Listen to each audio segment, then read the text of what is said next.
The SCP Foundation personnel at Area 142 didn't understand what was happening. For days, researchers and guards had been complaining about headaches and nausea. Soon, the on-site water purification system broke down. A researcher experienced multiple organ failures, and the on-site hangar completely collapsed, causing the deaths of multiple airmen. What was happening at Area 142? Hi, I'm DrBob, and this is SCP-1440, also known as The Old Man from Nowhere. SCP-1440 has the appearance of a human male, but its ethnicity and age are both unknown.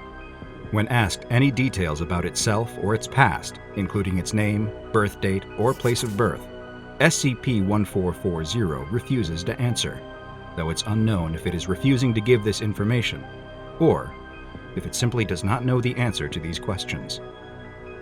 The aptly nicknamed Old Man from Nowhere appears to be around 80 years old, but in the 50 years that the SCP Foundation has been aware of its existence, SCP-1440 has not shown any signs of aging at all, and it has yet to be determined whether it is aging too slowly for a difference to be perceived in that time, or if it does not age at all, and this is its permanent appearance. But SCP-1440's lack of aging is not even the strangest thing about it. Its true anomalous nature reveals itself once it comes into contact with the human population or any man-made objects, and remains in contact with them for more than a few days. After several days of exposure, an acute adverse effect on anything and everything directly connected to humanity occurs in the vicinity of SCP-1440. Destructive events begin to happen and grow increasingly disastrous until the man-made objects are destroyed or the people in close contact are killed. The only exceptions to these destructive events are SCP-1440 itself, and its few possessions, which consist of its clothes, a sack made of unidentified material, a pack of worn playing cards, and a small glass cup. It's unknown whether these objects are somehow protected from the destructive anomalous events, or whether they are not actually man-made items. SCP-1440 seems to be aware of its anomalous effects on human populations and objects, and appears to attempt to avert destruction of them by avoiding human contact as much as possible. However, SCP-1440 is for some reason compelled to travel in what looks like a highly complex pattern, one that always eventually leads to it running into human populations, whether it wants to or not. The particulars of this pattern, both its shape and the reason why SCP-1440 feels compelled to follow it, are as of yet unknown. And just like the other details of its origin, the Old Man from Nowhere has not been able to provide any additional information or help. SCP-1440 has explained that the growing size of the human population and its expansion into previously uninhabited areas has made it harder and harder to avoid contact with humanity, as it follows its complex pattern of movement. SCP-1440 is not actively hostile, nor will it resist or fight back against attempts to contain it. Unfortunately for the SCP Foundation, all attempts to contain SCP-1440 have so far failed. These containment attempts have led to large losses of personnel life and Foundation resources as a result of the destructive anomalous effects that follow SCP-1440. The Old Man from Nowhere first came to the SCP Foundation's attention after SCP-1440 itself approached a Foundation researcher who was on her way to work. SCP-1440 somehow knew that this researcher worked for the Foundation and requested her assistance. When the researcher asked what kind of assistance it was looking for, it replied that it hoped the Foundation would be able to destroy it.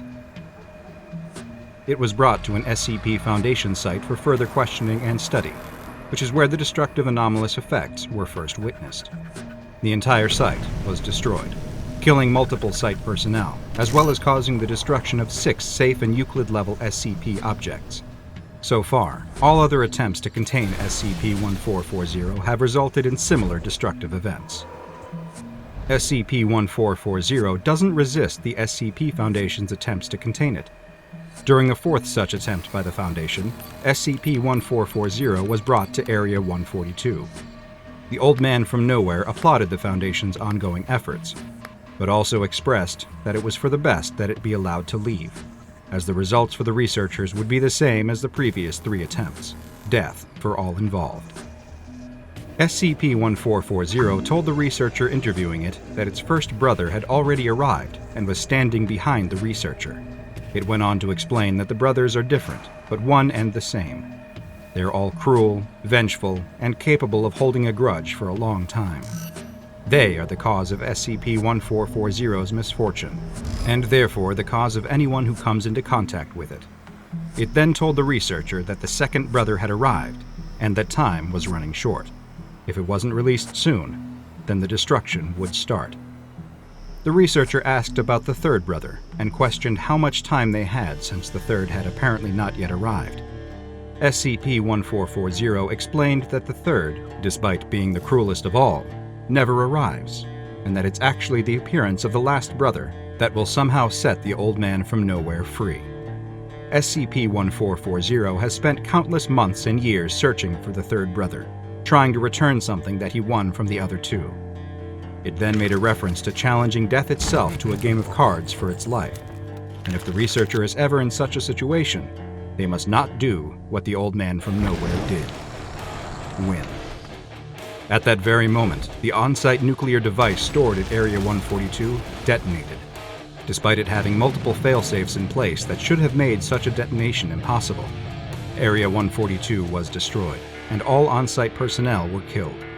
SCP-1440 was spotted a week later, over 3,000 kilometers away from Area 142, showing no signs of having experienced any harm.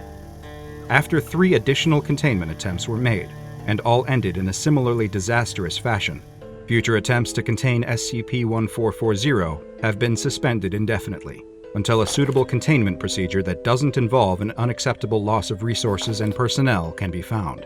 Research and analysis of SCP-1440's traveling pattern continues, with a focus on minimizing civilian exposure to it, as does research into a way to hopefully permanently contain it in the future. Unfortunately, SCP-1440's location is currently unknown, and it has been given the object class Keter. Now go and watch another entry from the files of DrBob, and be sure to subscribe as we delve further and further into the SCP Foundation's classified archives.